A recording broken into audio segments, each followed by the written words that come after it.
So, if you were following on Twitter, you probably know that I was busy tonight, which means I didn't get to watch one bit of Backlash. Well done. Yes. One thing I saw that happened made me very happy. One thing has me scratching my head, but we all know why. And that's about it. Um, WWE, you lost a bunch of points tonight, without a doubt. Just reading results, you lost a lot of points. You got points for one right decision you made. You lost points for several wrong ones. That's how we start. Welcome The to weird another thing, edition. the weird thing is they lost 0.10 point with one thing, Right. but we'll get to that. So let's do this properly. Welcome to another edition of a WWE pay-per-view podcast, exclusively here on the Podcast Network. This is the Smackdown brand, and we're going to talk a little Backlash. Like I said before, this is Ashley's show. I can't really say anything because I didn't get a chance to watch anything. And judging from reading results, the only thing I would be interested in watching at this point would be Owens and AJ, Sammy and Corbin, and Dolph and Nakamura. And that's about it. Oh, if only you knew. Oh, I don't know. I'm trying to read now and I'm just looking at it. So Ashley, take it away. Well, on the pre-show, we opened up with in English.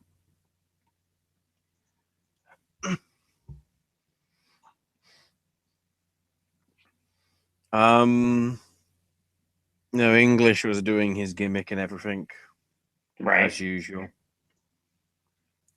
Interrupted, of course, by Ty's entrance and everything, and not too bad a match. In all respect, it was better than some of the other matches on the card. And that's the main card. Nice little finish as well. Aiden went for his senton off the top rope, but The curtain call. failed to connect. And Dillinger immediately hit the tiebreaker. Did I see correctly the tiebreaker is a different finish now than what it has been? Slightly changed up a bit. I see what you mean, yeah. I wouldn't know how to describe. It's slightly different, but on the whole, I think it's relatively similar. It's not like it's a completely different move. I think it's just been tweaked a bit, possibly to make it, I don't know, safer.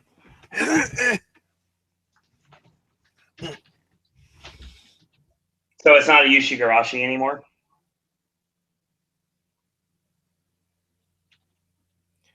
I mean, it sort of looks the same. I don't know whether there's something just like, I don't know whether there's just like a tweak to it, just like a different sort of movement, but the essence of the move, I think, is really the same. It's probably not done with such the angle or whatever to make it sort of more risky than it is. I think they've just safened it. That's Technically, it'd still be the same move, I would argue. Anyway, we need to get to the important one. They opened with fucking Nakamura. Oh boy. And Ziggler.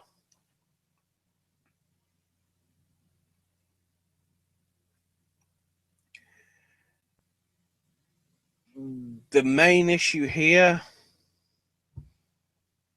is it was an okay match. Keep in mind, this is a match featuring Dolph Ziggler and Nakamura, and it was okay. That's not a good sign.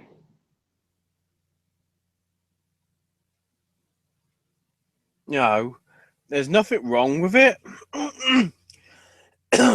It was really just a match. Ooh. I'm probably stealing words from Alvarez's Twitter. Welcome Logan and Pedro to chat. He sort of has a point in that it was nothing special. For the grand pay-per-view debut, it might as well have been on Smackdown. The actual TV show, not the brand. Not the pay-per-view. Ziggler did a heck of a lot. Hit the zigzag, near fall. But then Nakamura managed to get the an elbow in. Hit his reverse power slam, followed by the Kinshasa. And Nakamura won. In a match that should have been much better. I think this match went about as long as last night's UK title match did. Yeah, the write-up says 15:44. If you wanna use if you want to see a match that lasts 15 minutes that was any good, don't watch Nakamura. That's an amazing thing for me to say. Doesn't it feel weird saying seriously, it was nothing special. That must feel extremely crazy to say. Like you must be crushed to not say that Nakamura's match. Yeah, that when I'm doing it's sort of a theme, stunned silence sort of stuff. It's just you'd have thought with all the potential that they'd have, they put on a clinic, and they didn't. To be honest, nobody did on this entire show. Oh boy. You could have called it Merlash or just WWE Meh. Logan says, to be honest, Orton has been stale for a while, and who knows, maybe this could actually bring spark back to his character. Oh, we'll get to that. Because I've just realized the most awesome thing that WWE has now done. Also? Oh, we'll get to it. Okay. Because they now replay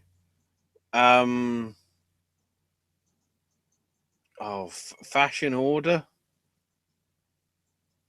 I can't remember what they called it. They literally had the actual proper sort of Law and Order graphics again. And I think it was just a replay of a thing. Because it was bloody Tyler dressed as the cleaner. Yes. So the intros happened. And it's time for Breezango, except it isn't Breezango. It's Fandango and the cleaner. With bucket and mop.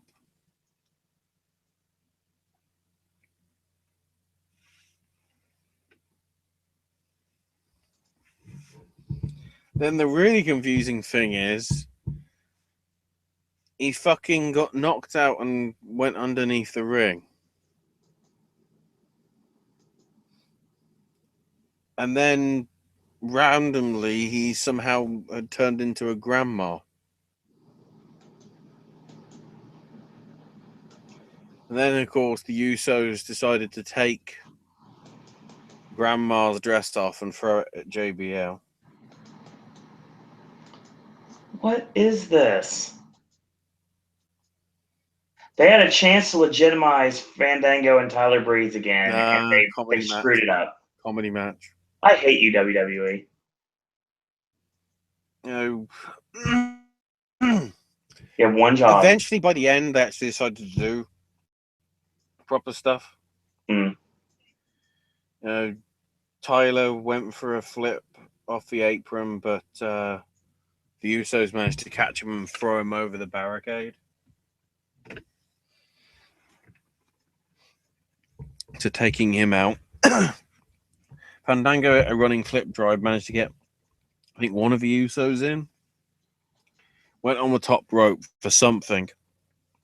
Probably the Fandango leg drop, I don't know. Yeah, the perfect 10 leg drop.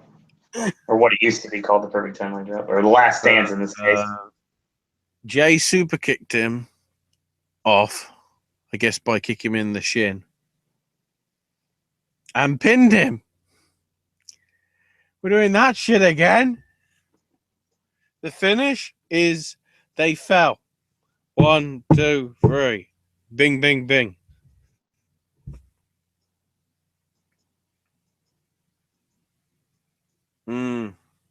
Ridiculous. Speaking of, Sami Zayn and Baron Corbin. Hey now, this is the one thing I saw that I actually liked. At least the results. The right person won. Yeah, because is it wrong to say that Corbin's got worse? How? He was getting so much better. I don't know. It just... He had an off night, probably. I can't say because I can't judge for myself. It probably looks better than it did because Zayn is a fucking master of selling. Yes, indeed. Because Corbin basically took control of most of the match.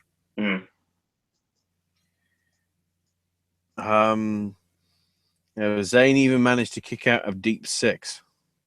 Nice. Which was a bit of a worry. But the interesting pitch was that Corbin managed to block basically all of Sami's signature and finishing moves. But then from out of nowhere, Haluva kick, and Sami gets the win. You do realize what you described to me right there, Ashley, without having seen anything, sounds like a game. Sounds like a version of like WWE 2K17 or 2K18. Yeah. Well, that's how it was. It was like it played like a video game.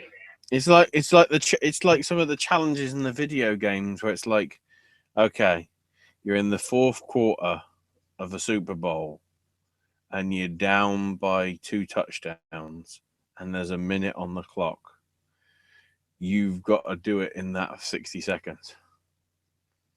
Those sort of challenges that you get, even if it isn't a sports game or whatever.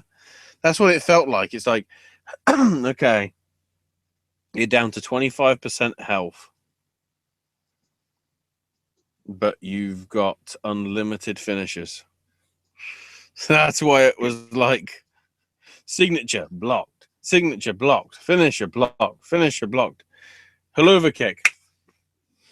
My God, it does 100% sound like a video game. Corbin was just, not great, which he should have been. Sami was good. Overall, the match is, okay. There's nothing on this match. Well, there's nothing on this show that is atrocious. On the flip side, everything on the show was worse than any match last night. Ooh. That's something. We have a couple of comments in chat real quick before we move forward. So we have someone new in chat that I've never seen in here before. I believe his name is, Chris Lynch. He said Orton's a total butthole. He met him at an IHOP in Tuscaloosa, and he wouldn't sign his pancake.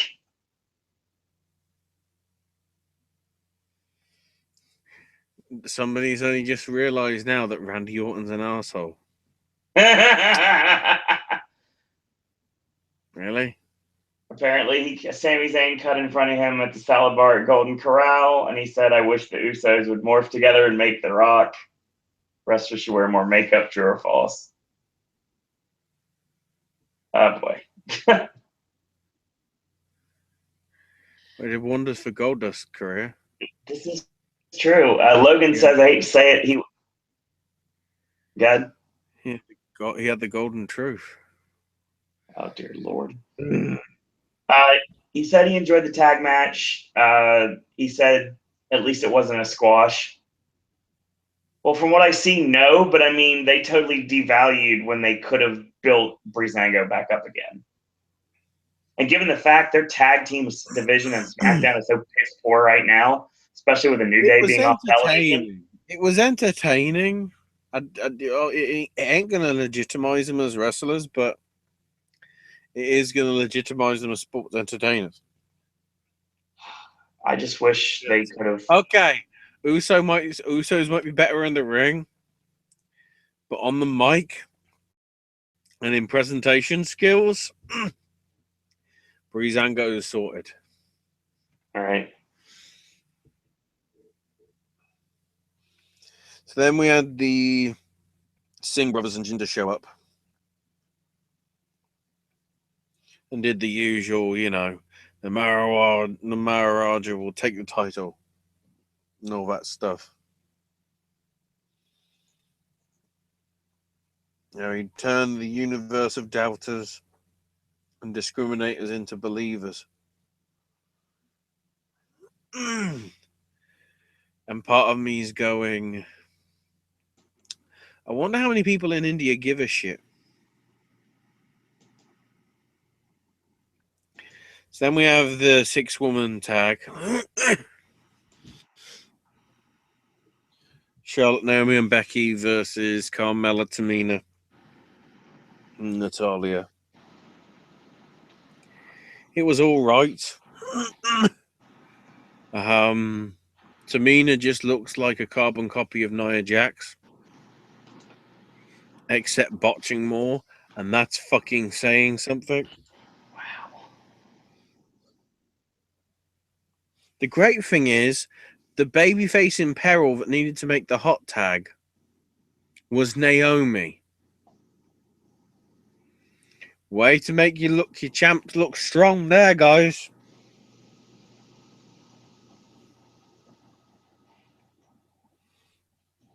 So it was Becky Lynch that made the hot tag and sort of tried to get the win with a roll up, but then Tamina got involved, got thrown out the ring.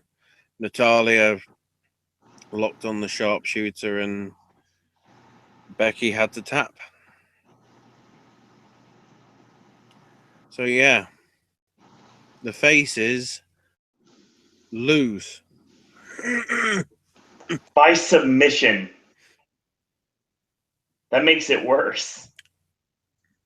With not the champion or the number one contender involved.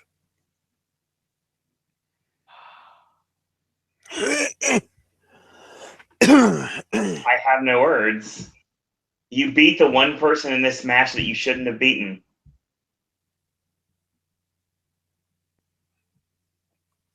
Especially with the haircut. Yep. I think she's actually trying to become Aloy from Horizon Zero Dawn. Because she's cut her hair as if she is now. All she's missing is like the thing on her ear that she gets in the video game. So then we get to Owens and AJ. And this is where I have to say the immortal words, this was really good.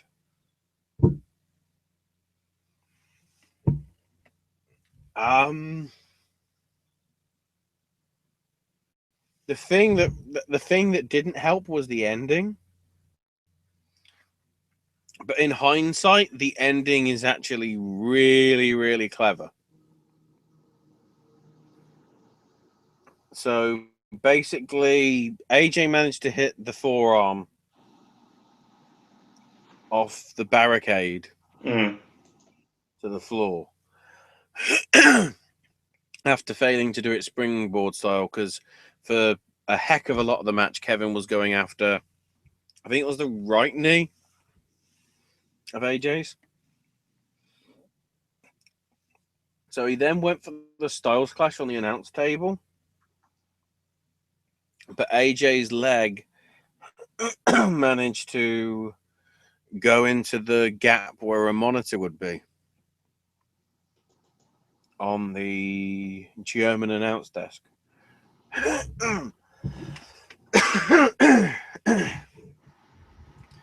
And in doing so, somehow his legs got tangled around a whole set of cables.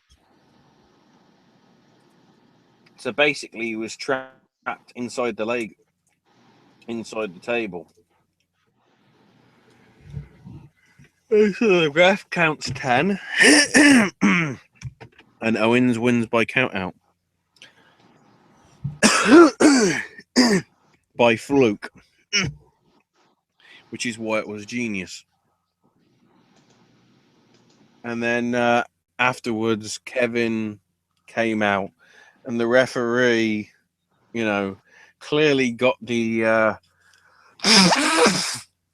cable off at the right second because he saw Kevin was there. Because Kevin immediately super kicked AJ in such a way that if he hadn't got the cable off, we might have had a problem.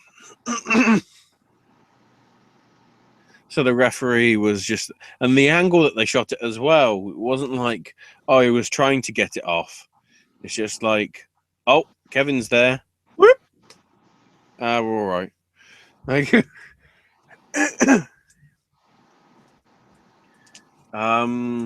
Yeah, but it was very good. I enjoyed it a lot. The finish obviously means we can have a continuation down the line for next week. Hopefully. Well, not next week, but Well, I say Money in the Bank, but I don't know. We'll have to see.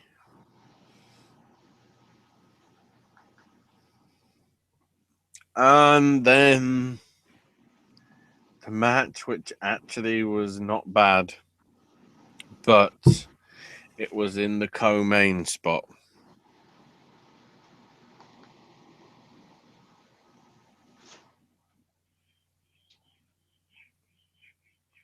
Harper actually getting the win as well. Well, that's good. So yeah, there was a nice spot when Harper did a tope that managed to knock Eric between the gaps that they've got between the announce tables. And then the finish came with Eric going for a power bomb, managed to bloody Hurricane Rana him. A couple of super kicks and a spinning elbow, and Harper, I guess, gets the win back. So, well done, Eric Rowan. The family, which doesn't even fucking exist anymore, which you're adamant it does exist, lost.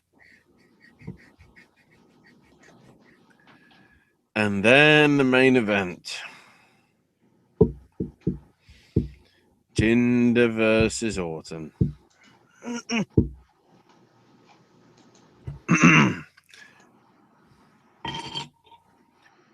Vince McMahon likes big sweaty man. Vince McMahon likes big sweaty man. I honestly see the King Ross video right now.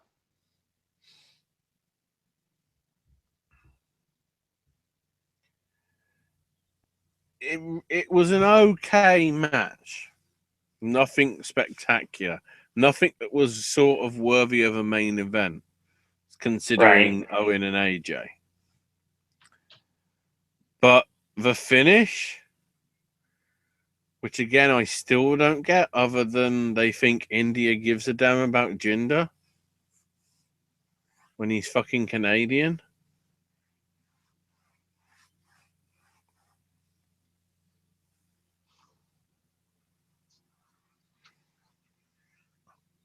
In fact, if we are talking about Indians, the Indians that stole the show were the Singhs. Mainly for the fact that when they got involved late on, Orton decided to basically back suplex both of them. And he did it in such a shit way, as if he was channeling his inner Jinder. It looked like he nearly broke both their necks. I think Because he I pretty saw much landed this.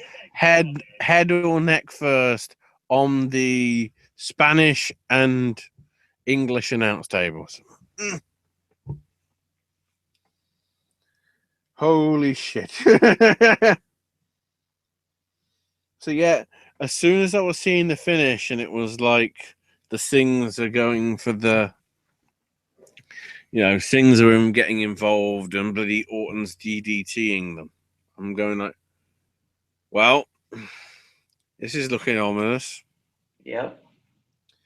Then of course Mahal shows up, Cobra Clutch Slam, 1, 2, 3, and a month on from nearly ending Finn Balor's career,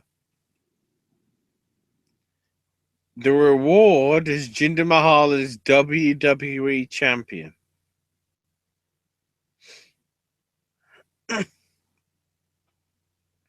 I don't have words for this.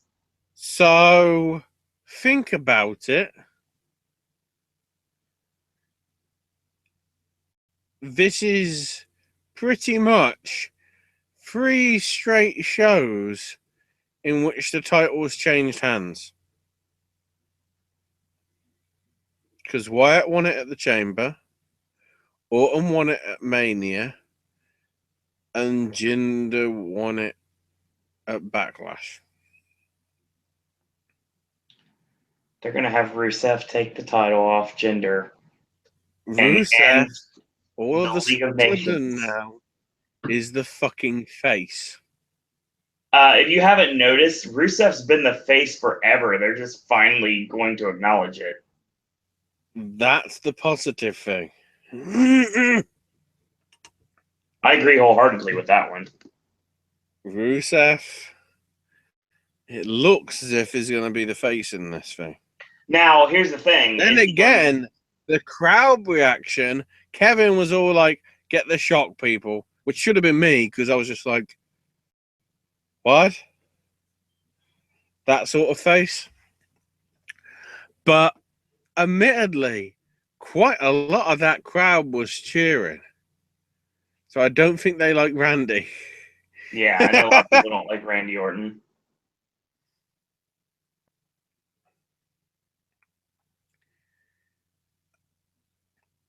I will give him credit, though. I didn't see it coming. I did, and I was scared they would pull the trigger on it. That's what I was feeling within that last 60 seconds. And it's like, oh, God, he's focusing on the Sings, and Jinder ain't doing anything. Part of me was thinking he was going to hit it and then kick out at 2.999, but no. That 3 happens. Like, man, what are they thinking?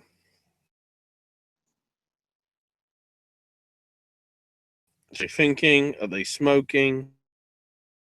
Thinking? Other things that end with ing?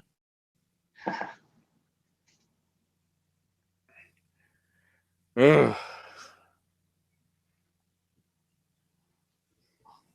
Also, who the fuck is Peter Rosenberg? Apparently Byron doesn't know either. And they made fun of it, saying Byron's an idiot. Who the fuck is Peter Rosenberg? Does he work for ESPN? Does that mean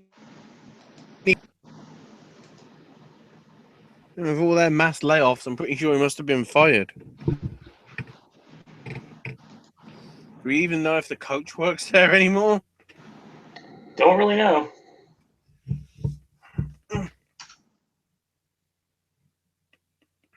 I mean, it's an all right show, but it's nothing. It's no NXT.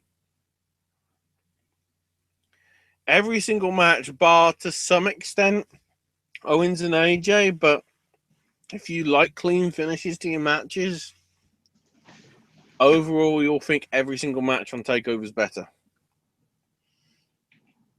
We knew that was going to be the case from the beginning.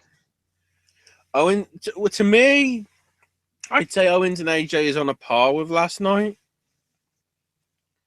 Not as obviously good as some of them, but that was the only one that really, to any extent. The rest of it, meh. Merlash, I don't know. Keep trying to work out what I call it, but it just, I don't know. It didn't seem to gel, didn't seem to connect. Insert, the adverb here or something. I don't know. It just, I mean, on paper it looked crap, so I guess I expected crap. Mm-hmm. That's probably why I think it was okay. Right. But I'm more astonished about the fact that how average Ziggler and Nakamura was.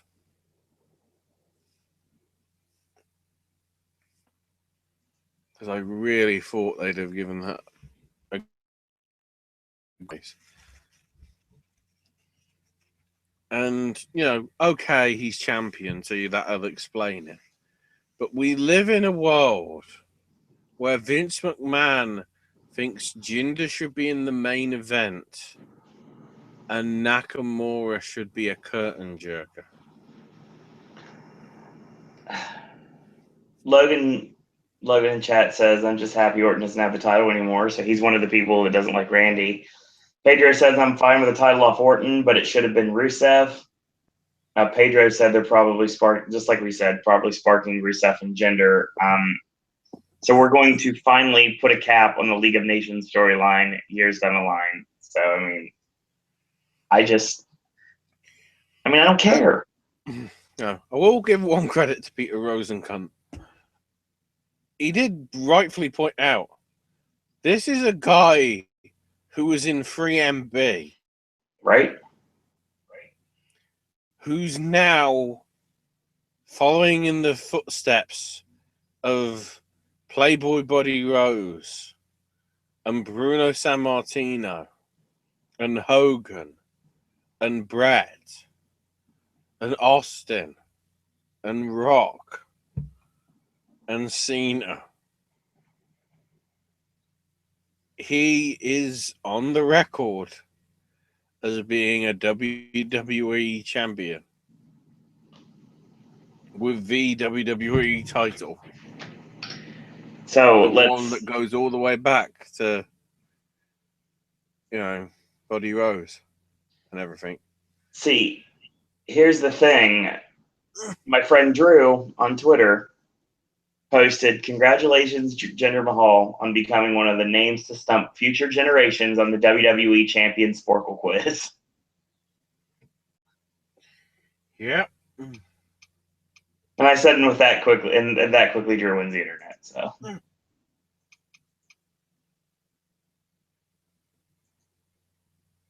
It sounds like I didn't miss much. I'm just having a quick look at this to see.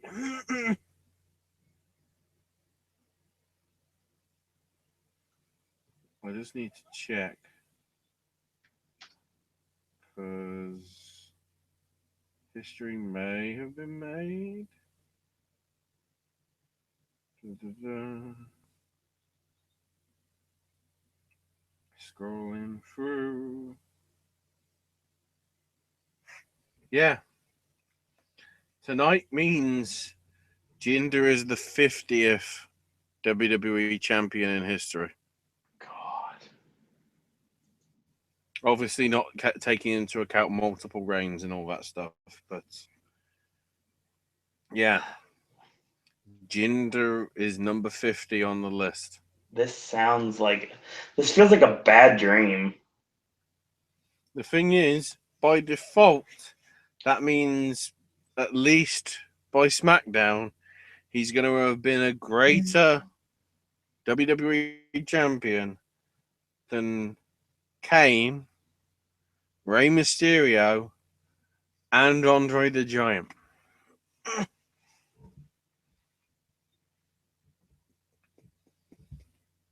Closely followed, probably in a week, by unofficially Inoki, even though he isn't in the list technically. Mm-hmm. Vince, uh, Stan Stasiak, and then if he manages to hold it on for the month, coming close to Koloff, RVD, Buddy Rogers, and Iron Sheik.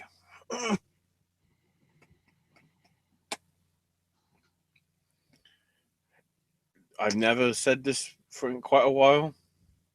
Rusev, we goddamn need you, son. Please No lie. rescue us. Part of me is wondering whether Jinder's dropping the belt back to Orton on Tuesday.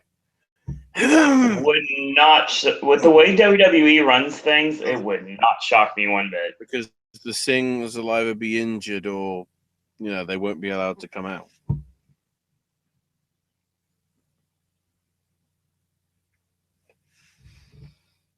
Because part of me does wonder whether they did it to confuse all the bookies. It's very possible. Even though there was a last-minute surge for Jinder in the actual betting. Yeah. Perhaps not. Perhaps somebody got wind. But yeah, I mean, I'm still in shock over the main event and the opening match for all the wrong reasons. But overall, it's an okay show.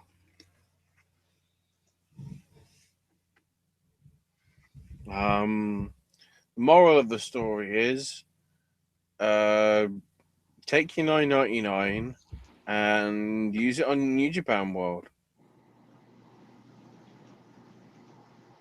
Mainly because your 30 days for $10 will give you Dominion, in which the world title will change hands, and everyone will be happy about it. Yeah. Hopefully.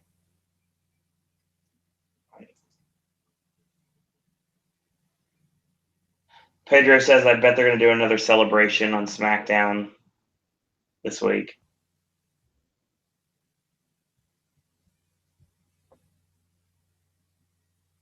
I can expect that, but I'm not looking forward to it. Yeah, I mean, just reading this, it makes me think right now that missing this pay-per-view was not a bad idea. You got somewhat lucky. As in, you watched the good one. Oh my God, yes! I watched the good series of shows, Friday and Saturday. Well, that was pre-recorded and all that stuff. I'm talking the live events as they The good live describe event, right? I see. Actually, thinking about it while we're in the situation that we're in. Let's look ahead. See what shit's on next over the next 7 days. Oh wow. Okay. That's really good for people that haven't seen it. Who are gonna get fucking murdered. Straight after Raw goes off the air, WWE United Kingdom special.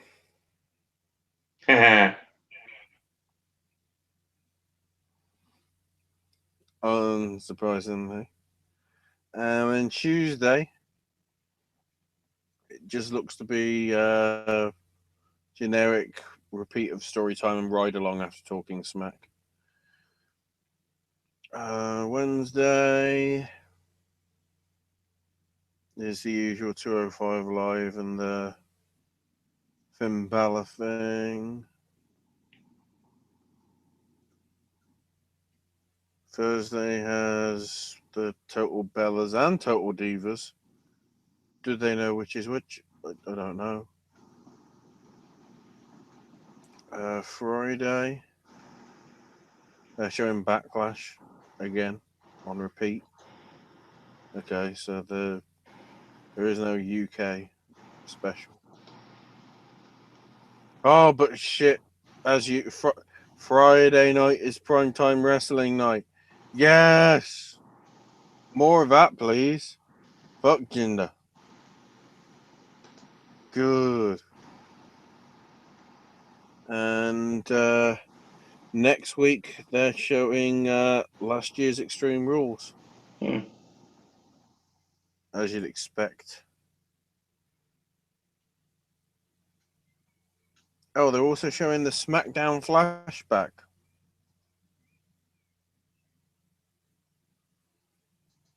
Why are they doing that? Oh, right.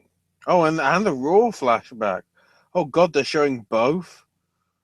Fuck. Christ, that's 4 hours of wrestling before Extreme Rules.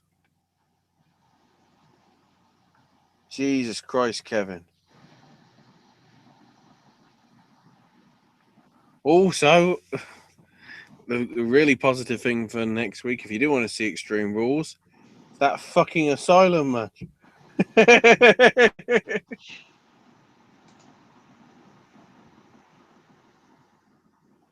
Although, with respect, the Asylum match looks brilliant compared to fucking House of Horrors. I mean, at least it was a proper match. So yeah, that stuff happened. Also, don't expect any WCPW talk because apparently the Canadian stuff isn't getting shown till Friday. Okay. So probably that means that they're just doing that to ease everybody into the weekly situation from the week after. Makes sense. Well, admittedly, it's from 8 rather than 7, but or at least UK time. But that's probably why they're doing it. So yeah, not too bad, but not certainly some of the matches were not as good as they could have been. And part of me doesn't know whether to blame Ziggler or Nakamura or whoever booked it or WWE. Part of me doesn't think the wrestlers are to blame.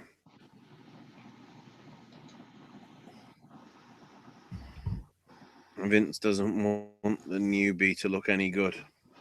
All right. When he's trying to push Jinder. Thing is, the Indians might love fucking Nakamura more than they do Jinder. That'd be the irony.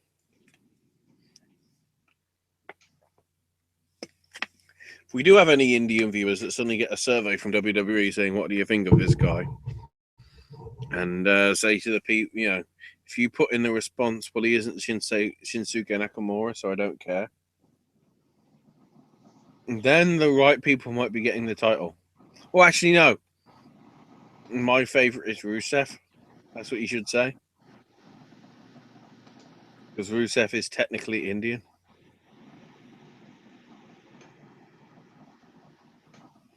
Because he plows the chick from Banshee. What's in this? Probably. Nothing more to talk about. It sounds like I dodged a bullet by not watching the show. I have liked to have heard your actual reaction to the finish. Of Jinder and Orton. Because I was like Edward Munch's The Scream. Mm-hmm. Except it wasn't like painful. It was just the mouth was a gasp, like, yeah. I was sort of lost for words as to why, but it's an interesting shake-up. As Sammy rightfully said on Talking Smack before I had to join this thingamaboo, it proves that this is the land of opportunity.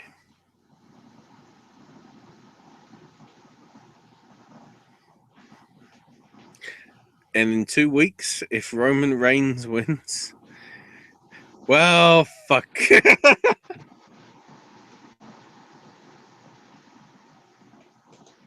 So that'll be fun. Important thing is now we can roll probably good stuff on Raw. Yeah. A nervous laugh. Well, I got no faith in WWE right now. None. Wow me tomorrow night, Raw, because you've got.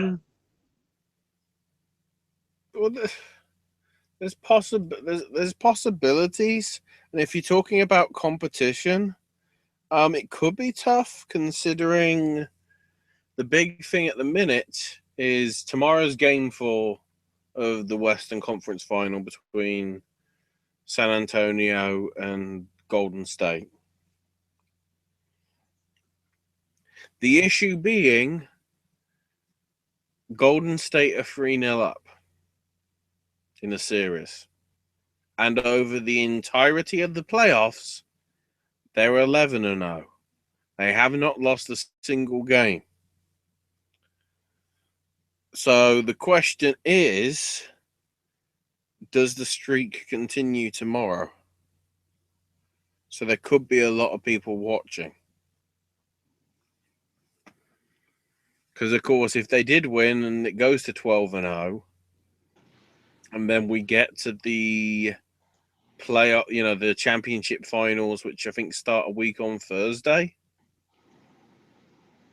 I don't know whether they clash then with SmackDown or Raw.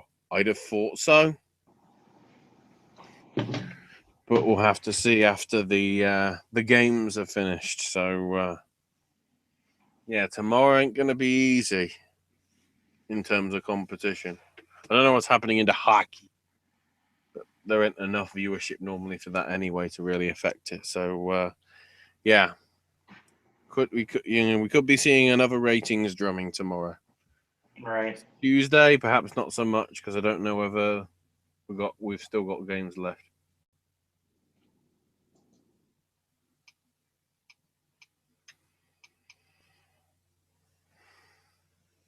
That's your show. Mm-hmm. Thank you, Pedro.